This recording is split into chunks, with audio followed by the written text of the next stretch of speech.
bonjour à vous. Je me présente, je suis Véronique Bourassa, je suis vice-présidente sur l'exécutif local ici à Centre-Sud. Et je m'appelle Benoît Messier, je suis conseiller syndical aux relations de travail à l'APTS. Je remplace à pied levé Guillaume Poitras, mon collègue, en fait, qui était sur l'affiche, je pense. Donc, ne soyez pas trop déçus, j'espère. Donc, je le couvre aujourd'hui.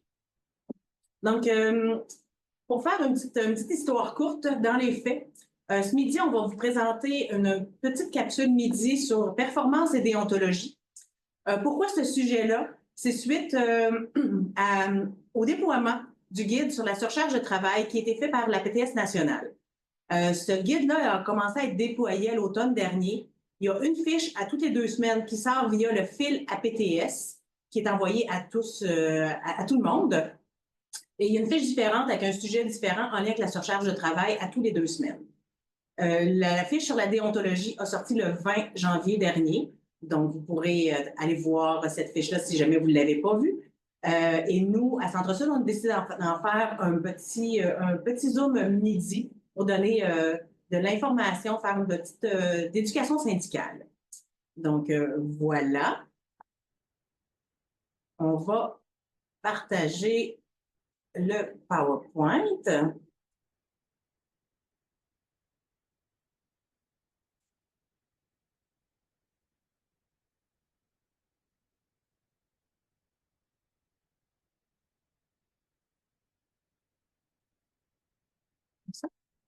Yes. Est-ce que vous voyez bien? Vous voyez bien, vous nous entendez bien, ça va, tout est beau?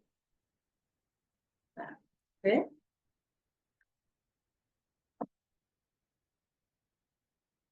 Donc, performance et déontologie. C'est pas rare maintenant de constater qu'il y a une perte de contrôle quant au nombre d'usagers qui se retrouvent dans votre charge de travail, de même que les heures que vous êtes en mesure d'investir dans vos dossiers. Il n'est pas rare non plus qu'on vous demande de diminuer notablement le temps consacré au suivi de vos usagers et usagères afin de traiter le plus grand nombre de dossiers possible. On vous demande également d'en ouvrir de plus en plus, sans même vérifier si vous avez le temps nécessaire pour assurer un suivi adéquat. Puis pour pouvoir y arriver, bien, vous êtes souvent contraint à négliger vos tâches indirectes, que ce soit les statistiques, la gestion des dossiers pour les usagers, ou même faire du temps supplémentaire, plus souvent qu'autrement non déclaré, puis augmentant par conséquent les attentes de productivité de l'employeur.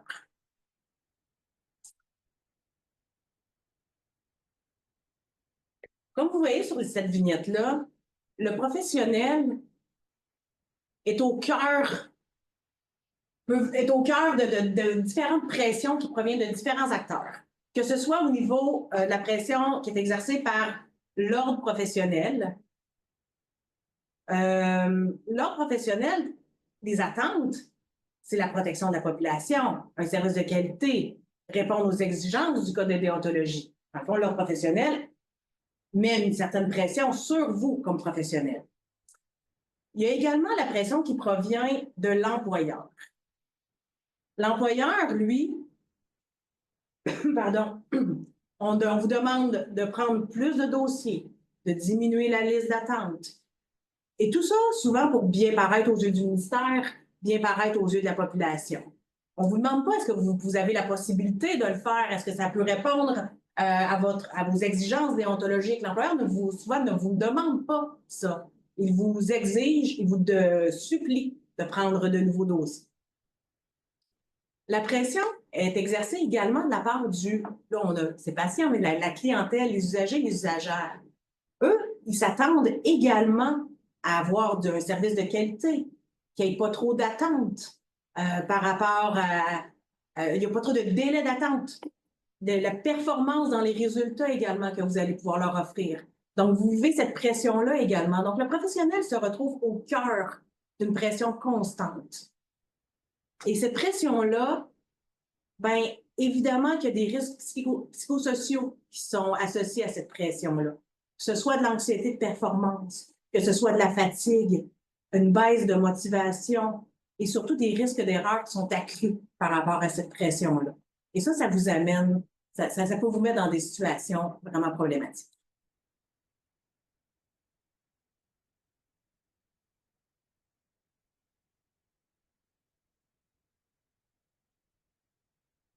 L'employeur est responsable de l'organisation du travail, il évalue la performance en fonction des cibles quantitatives, uniformisées, sans égard à la complexité des cas, excusez-moi. Il instaure la compétitivité au travail, privilégie la supervision statistique au détriment d'une supervision professionnelle. La quantité au détriment de la qualité. C'est souvent ça, et ça vous amène un risque au niveau de votre code de déontologie. Le quota de dossier est souvent irréaliste. Ce qu'on vous demande, ça ne répond pas. C'est impossible à réaliser en respectant tous les critères de votre code de déontologie. Et ça peut vous amener également un sentiment de culpabilité, un risque aussi de se comparer avec nos collègues. Parce qu'on s'entend que la quantité de dossiers, c'est pas tout, là. Hein, c'est pas parce que moi, j'ai 12 dossiers, contrairement à mon collègue à côté qui en a 15, que je suis moins performante pour autant. Il y a tous les autres aspects au niveau de la gestion des dossiers, la gestion de la clientèle, les besoins de la clientèle qui est différent. Des fois, ça peut être aussi si on va à domicile, on a un quartier qui est plus grand, un quartier aussi des gens qui sont plus éloignés. On le sait, on peut être pris dans le trafic à Montréal, la construction. Donc, il y a différents facteurs qui doivent être évalués par rapport à pas seulement le nombre de dossiers que vous avez dans votre caseload. Donc, ça, c'est important.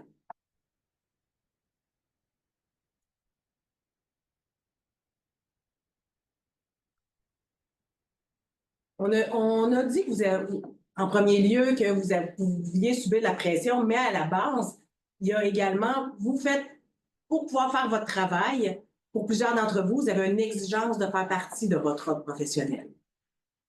Donc, vous n'avez pas le choix, ça fait partie vraiment de votre travail. L'ordre professionnel a quand même un rôle de protection du public. En fond, identification des qualifications requises pour l'exercice de la profession. Il y a un établissement des règles déontologiques. Une inspection professionnelle qui peut être faite également.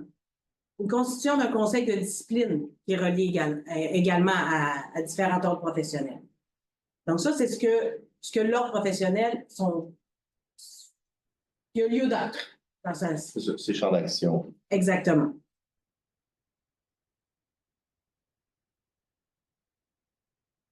On a quelques exemples, on a 2 exemples dans les faits au niveau de l'ordre professionnel, les règles déontologiques. On a celui des travailleurs sociaux et celui des psychologues. Donc, je vais vous faire la lecture des travailleurs sociaux et Benoît fera la lecture des psychologues. Donc, un exemple.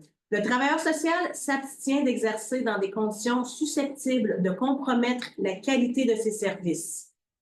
Lorsque des pressions d'ordre pécuniaire, institutionnel ou politique nuisent à l'exercice de sa profession, il doit indiquer clairement à son client les conséquences qui peuvent en découler. Donc, ça, c'est un article qui fait partie du code de déontologie des travailleurs sociaux. Ensuite, un peu dans la même ordre d'idée, on a la clause 66 du code de déontologie des psychologues qui nous parle que dans l'exercice de la fonction, le psychologue doit préserver son autonomie professionnelle et reconnaît qu'il n'est pas tenu d'accomplir une tâche contraire à sa conscience professionnelle ou aux principes régissant l'exercice de sa profession, notamment en informant l'ordre des pressions qu'il subit ou qui sont de nature à nuire à l'exercice de sa profession. Donc, on voit qu'il y a quand même des obligations assez importantes là-dessus. Puis, peut-être, vous êtes tenu de l'accomplir. Bon, on a mis 2 exemples. Chacun des codes de déontologie de la vingtaine, dans le fond, des ordres professionnels qu'on représente à la PTS ont des clauses qui sont relativement similaires. Évidemment, là, on n'a pas fait la recension de tout ça aujourd'hui. On va vous inviter à aller vérifier ça de votre côté. Mais rappelez-vous que ça, c'est des principes qui sont normalement assez fondateurs des codes. Exactement. Fait on le voit un peu venir pour la suite, au sens où là, on parle des pressions. Ça nous amène nécessairement dans certains dilemmes. Puis, ben, notamment, le dilemme entre vos obligations face à l'employeur et celles de votre ordre professionnel. On se rappelle, ben, en fait, c'est assez évident, la personne professionnelle, oui, est membre d'un ordre professionnel, mais elle est aussi une employée. Donc, il existe un lien de subordination. Un lien de subordination que normalement, on ne peut pas s'affranchir. C'est le fondateur du contrat de travail qui existe. Donc, tu sais, pas obéir, disons, aux commandes de votre employeur implique quand même le risque de discipline, d'insubordination là-dessus. Par contre, vous avez aussi, en tant que membre de l'ordre professionnel, la responsabilité de vos actes aussi aux yeux de cet ordre-là. Donc, qu'est-ce qui arrive quand il y a une contradiction entre ces deux-là? Il y a un dilemme. D'autres exemples de dilemmes qui peuvent exister entre cette relation-là d'employé et de membre d'un ordre, ben, c'est par exemple à travers les protocoles d'intervention qui sont décidés par les employeurs, qui sont parfois, même très souvent, uniformisés ou assez rigides. Mais de l'autre côté, vos ordres professionnels vous disent que vous avez une autonomie et un jugement professionnel qui est central dans l'exercice de vos fonctions et auquel vous ne pouvez pas détacher. Encore là, sur toute la question de la performance, qui est souvent évaluée aux yeux de l'employeur par des chiffres, par des statistiques. De l'autre côté, votre ordre professionnel vous demande d'effectuer les actes ou les actes, dans le fond, que vous donnez selon les règles, des principes décrits dans vos codes de déontologie, souvent bon, en respectant les règles de l'art. On a une opposition là, claire sur la quantité versus la qualité ici dans ce dilemme-là. Donc, c'est sûr que les demandes, les obligations, les façons de faire prescrites par l'employeur peuvent évidemment créer, on l'a nommé un petit peu plus haut, la satisfaction au niveau professionnel, la surcharge. Mais je pense que ce qui est important ici à retenir, puis c'est la nature, dans le fond, de notre présentation, c'est qu'elle peut aussi créer des risques assez élevés au niveau déontologique, c'est sur lesquels on veut vous sensibiliser.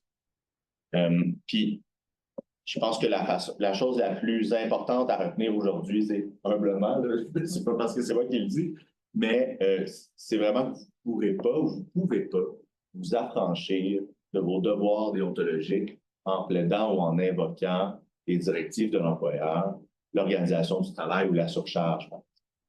Donc, si jamais vous avez une problématique au niveau de l'ordre professionnel ou une problématique au niveau de l'accomplissement des obligations déontologiques que vous avez, ces impératifs-là commandés par l'employeur ne seront pas suffisants pour vous dédouaner ou défendre, en fait, le non-respect des obligations que vous avez.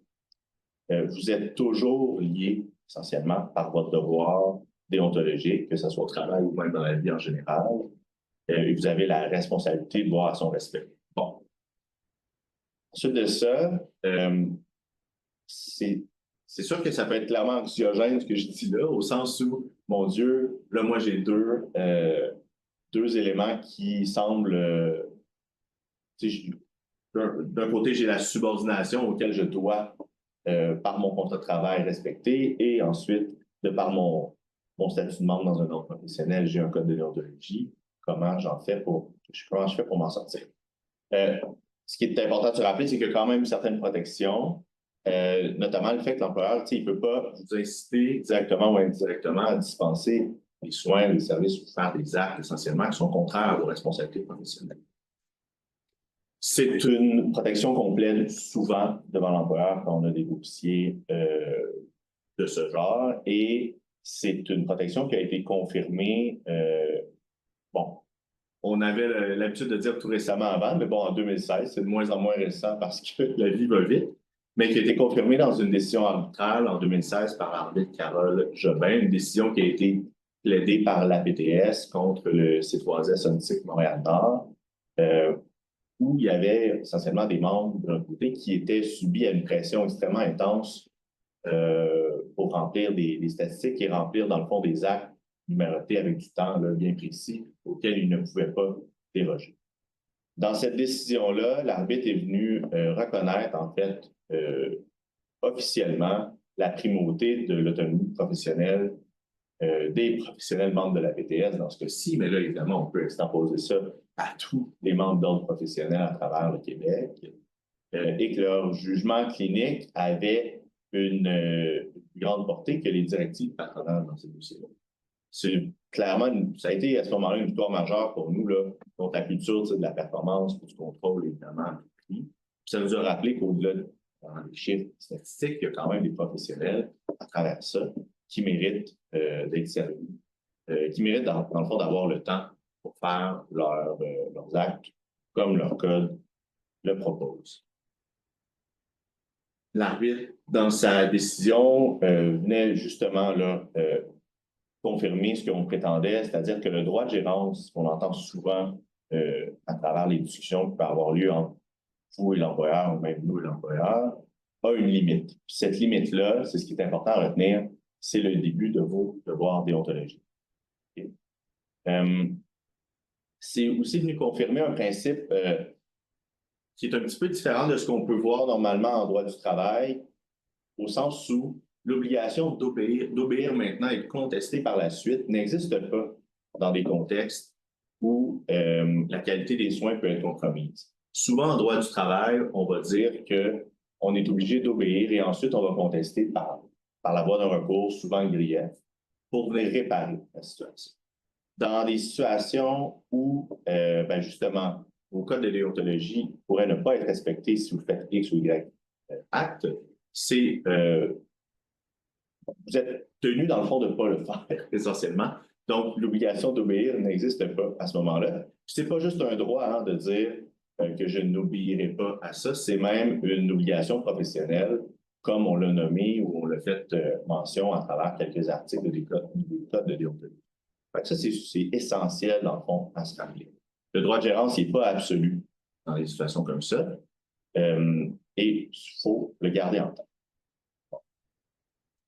Ceci étant dit, quand même, si jamais on choisissait d'y aller vers le respect, disons, des volontés patronales dans ce dilemme-là qu'on vous a présenté tantôt, quels sont les risques, essentiellement? Véronique a parlé plutôt des risques de surcharge, évidemment, qui peuvent mener jusqu'à, dans les cas les plus graves, à l'épuisement professionnel. On se donne l'impression que la charge de travail est correcte, on veut pallier au manque du système par mettre un petit peu plus de gaz sur nos dossiers ou autres. Et bon, on se ramasse dans le trou normal, peut-être plus souvent qu'autrement. Il y a aussi des risques sur la qualité des services, hein, on ne l'oublie pas. Quand on est surchargé ou on a une trop grande quantité, c'est souvent la qualité qui est affectée. Et ultimement, on peut subir des risques disciplinaires. Dans ce cas-là, on pense bien aux risques disciplinaires de l'employeur, au sens où si je suis en surcharge, ça se peut que je ne remplisse pas toutes les obligations non plus que l'employeur me prescrit. Donc, déjà là, risque disciplinaire du côté de l'employeur. Mais ce qui est aussi très important, et voire probablement plus important, il y a des risques disciplinaires au niveau de votre ordre professionnel aussi. Parce que si on est dans une charge trop grande, disons, où on fait pas nos stats, on remplit pas nos notes, par exemple, parce qu'on a des stats incroyables à remplir tout le temps, etc., on néglige des obligations déontologiques, assurément. Donc, après tout ça, là, on peut se dire, ouais, OK, qu'est-ce qu'on fait quand je constate que l'employeur me demande de faire des choses qui sont contraires à mes obligations déontologiques, puis essentiellement, qu'est-ce que je fais quand je veux respecter le bon côté de la force dans ce dilemme-là? C'est sûr que c'est en étape pour nous, mais je pense que la première chose à faire, c'est de réagir face à l'employeur et de nommer. Donc, premièrement, de réagir au sens où d'écouter vos doutes, puis de ne pas répondre tout de suite promptement à une demande, puis de dire, oh, attends un peu, je vais réfléchir à ça, je vais valider de mon côté, est-ce que ce qu'on me demande systématiquement, c'est en respect, par exemple, des obligations déontologiques, on peut même l'élargir à sans la conception déontologique, est-ce que c'est en respect avec la charge de travail que moi, je m'attends à avoir en tant que salarié? Donc, de reporter les décisions, évidemment, là-dedans, là, puis de nous écouter. Vous pouvez indiquer tout simplement à votre gestionnaire, écoutez, moi, je vais y réfléchir, je vous reviens rapidement, ça peut être demain, etc. Ça vous donne l'occasion de penser, valider vos positions, que ce soit avec vos collègues, avec votre syndicat. Ça peut être aussi avec les ressources qui sont offertes par votre ordre professionnel.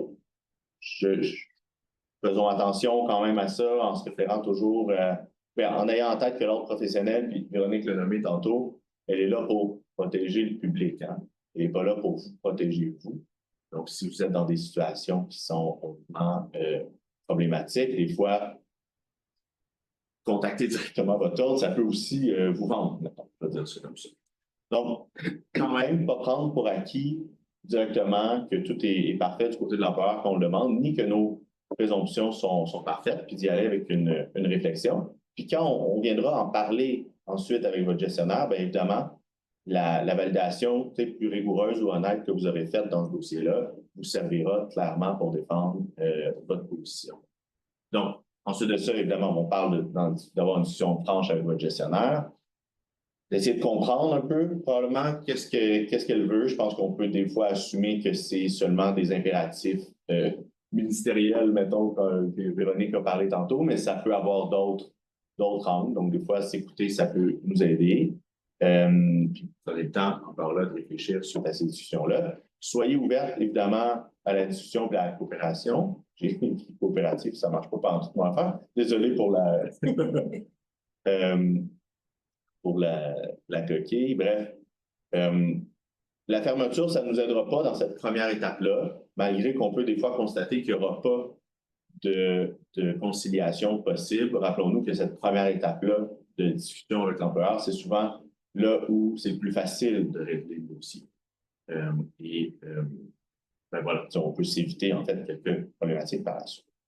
Donc, si on constate que ces discussions-là ou ces validations-là ne mènent à rien ou on a encore une incertitude à savoir si ça limite mon autonomie professionnelle, etc., on peut, je pense, passer à l'affirmation claire des problèmes. Affirmer clairement à votre gestionnaire, idéalement par écrit, s'il y a une conversation, de le ramener par écrit ensuite, que le problème existe, que ce qu'on vous demande, en le spécifiant bien clairement, est contraire à vos obligations déontologiques et, ultimement, le bien-être de la population. C'est bon. Donc, on prend des notes, on essaie de l'avoir le plus par écrit.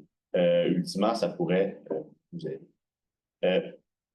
On l'a vu par certains articles de code de déontologie. Vous avez, normalement, en fait, tout le temps, l'obligation de dénoncer et même de refuser des demandes qui sont contraires à vos capacités d'intervention, nécessairement, par extension, à vos codes de déontologie. Dans le doute, moi, je vous encourage à vérifier votre code, nous contacter aussi pour voir s'il n'y a pas des stratégies qui peuvent être adaptées. Quand le doute est confirmé, je pense que la façon la plus directe et stricte de le faire, c'est d'oser refuser devant vos gestionnaires des demandes qui vous sont contraires à vos codes. On l'a nommé plus tôt, puis ça a été confirmé par des décisions arbitrales. Le droit de gérance de l'employeur, il n'est pas absolu. Quant aux directives et aux méthodes de travail, c'est possible de les refuser au moment où celui-là empiète sur votre autonomie. Vas-y, Maud. On est très conscient que c'est pas facile d'aller jusque-là, de refuser face à votre employeur. Des fois, on voit la réflexion de dire, OK, ben, si moi je refuse, ben, clairement, ça va aller à mon collègue, il va le proposer à mon collègue, je vais embourber mon collègue. Donc, il y a tout ce dilemme-là intérieur là, qui n'est pas facile. Puis même des fois, vous n'êtes pas nécessairement non plus certain de dire, OK, je peux-tu réellement refuser ce bout-là? C'est Benoît l'a nommé, c'est vraiment prendre un pas de recul, prendre le temps de réfléchir, en discuter avec vos collègues et tout ça. Mais n'hésitez pas non plus à contacter le syndicat. Pour dire, moi, je suis dans un tel dilemme actuellement, je ne suis pas certaine, est-ce que je peux aller jusqu'à le refuser? Quand vous n'êtes pas certain, n'hésitez pas à nous interpeller quand même. Mais on est très conscient que ce n'est pas le geste le plus facile à poser, mais en même temps, vous avez quand même cette possibilité-là, puis ça, c'est important pour nous que vous le sachiez. C'est ça. Il y a cette possibilité-là, et même les autres professionnels le voient beaucoup sur cette obligation-là. Oui.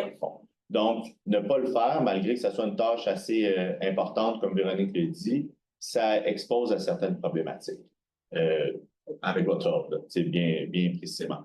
Dans les exemples de refuser, ce qu'on nomme souvent à nos gens, c'est de tenter de renvoyer la balle du côté de l'employeur en lui nommant, par exemple, écoutez, moi, là, j'ai 35 heures dans ma semaine.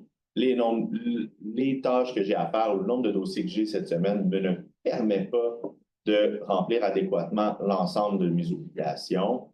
Voici une liste de priorisation que j'ai fait, de priorités en fait que j'ai faites pour cette semaine. Dis-moi, qu'est-ce que je peux changer dans mes priorités?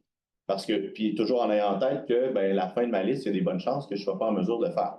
Donc là, on renvoie la balle du côté de l'employeur et on lui dit essentiellement, priorise-moi ça comme tu veux. Moi, j'en ai fait une. Si tu es d'accord, si tu ne me réponds pas, ça va être la priorisation que j'ai faite. Et vous allez vous protéger à ce moment-là. Si jamais vous êtes dans des situations où vos notes, par exemple, ont un retard assez important, ou vous sentez que ce qui rentre de nouveau vous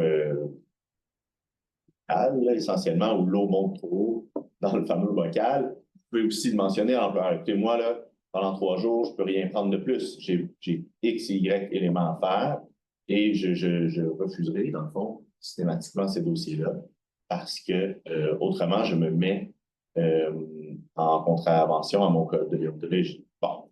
Et ça, ben, l'employeur ne peut pas également offrir des représailles là-dessus. Évidemment, s'il y a des situations dans lesquelles ça arrive, le réflexe rapide, ça va être de le je vous encourage. Tantôt, Véronique a nommé que c'est évidemment pas une tâche facile de refuser, de s'affirmer comme ça à l'employeur. La solidarité entre équipes ou entre collègues va toujours être le meilleur levier. Donc, ne pas agir seul lorsque possible, c'est la meilleure chose à faire, sans nécessairement diminuer l'affirmation individuelle qui reste extrêmement importante, parce que de toute façon, ces obligations-là, elles sont individuelles. Okay? Mais bon, ça peut toujours nous aider quand il y a plus de gens, parce que les gestionnaires, des fois, ben, un peu machiavéliques ou un petit peu plus manipulateurs, pourraient tenter de mettre ça finalement sur vos épaules. Hein? C'est un enjeu d'organisation de votre côté, c'est un enjeu de productivité par rapport à celle de vos collègues. Mais vous êtes beaucoup trop perfectionniste, Véronique. C'est pour ça qu'il y a une problématique, etc. Bon. Pour se sortir, en fait, de cette problématique-là, c'est de briser l'isolement, puis c'est d'en parler, en fait, à vos collègues, puis de valider est-ce que tout le monde vit la même situation. Parfois, en groupe, consciemment ou inconsciemment, on en donne beaucoup plus que ce qu'on devrait donner, pas parce que on est, mon Dieu, les meilleurs travailleurs ou parce qu'on veut vraiment en donner plus, mais il s'est installé une certaine culture, des fois, etc., que ça peut, sans le savoir, nourrir d'anxiété de performance ou autre, dans le besoin de performance. Des fois, on peut ressentir la peur d'être jugé aussi dans les collègues, mais si finalement, en discutant, on est tous un peu dans la même situation, on a de la boue dans le toupette, ben, en parler, de briser cet isolement-là, ça va nécessairement nous aider. Puis c'est pas obligatoire que tout le monde en vive la même problématique, mais tant qu'on adhère tous au même principe que c'est pas normal de voir des collègues couler, et puis c'est pas normal d'assumer que certains collègues dans notre équipe entrent en toute connaissance de cause en contravention à des obligations déontologiques parce que notre gestionnaire met des pressions, ben, la solidarité peut quand même exister. Même si moi, je ne suis pas en surcharge là-dedans ou je ne suis pas dans une situation problématique, évidemment que je peux être solidaire à ma collègue Véronique puis avoir le même discours face à ma gestionnaire dans des rencontres d'équipe, par exemple, dans des rencontres professionnelles. Donc, tu sais, Véro l'a nommé tantôt, mais non, en fait, excuse-moi, j'avais une slide de trop vite. Mais bon, malgré tout ça, tu sais, aussi, et là, je l'ai nommé à la fin de cette diapositive-là, quand même avoir certaines attentes réalistes. On vous le nomme, on sait que c'est compliqué. On sait que du moment où on nomme ça à l'employeur, ça ne se réglera pas du jour au lendemain. Ce que je vous encourage, c'est de nous contacter rapidement quand vous avez des problématiques. On va être capable de porter ça, que ce soit politiquement au niveau de relations de travail, ce dossier-là. Mais ayons des attentes que ça ne se règle rarement très rapidement. Mais il y a des très beaux dossiers qui mènent des très belles conclusions. Bon, on a parlé tantôt du C3S, ANSIC, Montréal-Nord, qui est devenu finalement le 6 nord de l'île, où cette équipe-là n'y croyait absolument pas au début, et que finalement, on a réussi à non seulement régler la problématique, mais en faire une décision forte pour tout le réseau de la santé. Donc, voilà, je vais peut-être laisser Véronique conclure si vous voulez. Oui. Ce qui est important, ce qu'on aimerait que vous compreniez également aujourd'hui, c'est que c'est pas toujours facile pour avoir discuté avec plusieurs d'entre vous, plusieurs de nos membres. Vous n'êtes pas responsable des erreurs du système. Vous avez des obligations professionnelles. Vous connaissez le temps que vous avez besoin, le temps nécessaire pour leur exécution. Puis votre gestionnaire, ben, il est tenu de vous donner le temps pour les effectuer. Hein, vous êtes les meilleurs pour savoir qu'est-ce que vous avez besoin par rapport à votre travail, par rapport à votre temps, par rapport à l'organisation de votre travail. Vous êtes les mieux placés pour le connaître. C'est vous qui êtes l'expert quand il s'agit de votre usager, de votre usagère. Vous avez la responsabilité d'offrir un service de qualité à ceux et celles que vous acceptez la prise en charge. Le nombre d'usagers ou d'usagères en attente dans vos services, la durée moyenne ou anticipée de la liste d'attente, les décisions des médecins, peu importe là, par rapport à prendre des nouvelles admissions, faire des sorties d'hôpital, les professionnels qui ne sont pas formés ou le non-remplacement des salariés absents pour raison de maladie, vacances, ben, sont des problèmes dont vous n'êtes pas responsable. Vous n'avez pas à porter sur vos épaules le poids d'un système de santé et des services sociaux qui est déficient, qui est malade, qui malheureusement, on le sait, la pénurie de personnel, justement les coupures de postes qu'on voit de plus en plus actuellement dans le réseau. Ben, vous n'êtes pas responsable de ça et ce n'est pas à vous non plus de toujours pallier par rapport à toutes ces circonstances-là qui ne vous appartiennent pas. Sachez-le, affirmez-vous, comme Benoît l'a dit tantôt, ne restez pas isolés, parlez, dénoncez les situations. Et surtout, prenez conscience le plus rapidement possible lorsque vous êtes en contravention avec votre professionnel, avec votre code de déontologie. Parce qu'au final, s'il y a des représailles, ben c'est vous qui allez subir les conséquences. Ce ne sera pas l'employeur qui, parce que le système de santé il est déficient, il est malade, ce ne sera pas l'employeur qui va se faire taper ses doigts, c'est vous.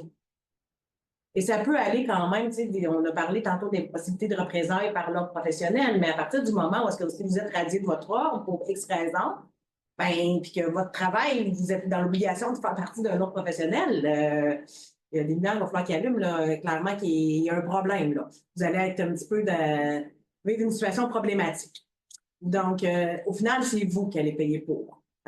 Moi, je veux que vous soyez conscient et consciente de ça, de le voir venir. Vaut mieux prévenir que guérir des fois. Donc, quand vous voyez déjà, vous êtes sur le bord du précipice, là, ben, c'est peut-être là. Il faut déjà commencer à aviser l'employeur, à discuter avec vos collègues et à dénoncer la situation. Référez-vous à votre code de déontologie aussi. T'sais, on le sait, des fois, ça fait des années qu'on fait partie de notre ordre professionnel. On n'a jamais été nécessairement visité par l'ordre ou quoi que ce soit. Puis, bon, on n'est pas toujours à l'affût de tout ce qui se passe et des nouveautés. Donc, je vous invite à vous référer à votre code de déontologie qui contient plusieurs éléments importants qui pourraient vous aider dans votre démarche également. On insiste sur l'importance d'être accompagné par des représentants de votre syndicat tout au long du processus. N'hésitez pas à nous contacter, comme on a dit tantôt. Si vous avez des questions, si vous n'êtes pas certain ou si vous avez déjà entrepris une démarche et que vous avez besoin de support, ben, n'hésitez pas à nous contacter. Voilà, je ne sais pas si tu voulais ajouter quelque chose. Non, c'est ça. Je pense que nous contacter le plus rapidement possible. Puis on a parlé tantôt de la période de validation, un peu à savoir est-ce que je suis dans une situation où j'entre en contravention ou non. Ça serait pertinent, des fois, toujours de nous parler à ce moment-là, parce qu'on ne veut pas non plus se ramasser dans une situation où, ben, j'ose refuser, mais sur un élément, finalement, que je ne pouvais pas tant que ça. Donc là, on retombe dans la problématique de l'insubordination potentielle. Fait que je pense que c'est important de valider ça, évidemment, avec votre ordre, des outils, dans le fond, qui sont disponibles de ce côté-là. Mais avec nous aussi pour établir une stratégie qui pourrait être optimal dans ce dossier-là. Fait que je pense que ça fait le tour de notre présentation. S'il y a des questions, nous, on est 100% disponible. C'est sûr que si les questions sont extrêmement précises à votre situation, peut-être qu'on va plus prendre rendez-vous tous ensemble par la suite. Mais vraiment, les micros sont à vous si vous le souhaitez. Sinon, ben, on va assumer que c'est clair. Il y a des documents qui sont disponibles sur le site Internet de la PTS, évidemment, des documents qui parlent de surcharge, d'obligation déontologique. On vous invite à les consulter. Je pense qu'il y a des nouvelles. On a parlé qu'il y a des nouvelles vignettes, puis qu'il y en aurait peut-être aussi qui vont ressortir plus tard ou dans les prochaines semaines pour être des documents extrêmement pertinents. Je vais aller voir dans le chat. On a des merci. On a des merci. C'est parfait. Ben, ça nous fait plaisir.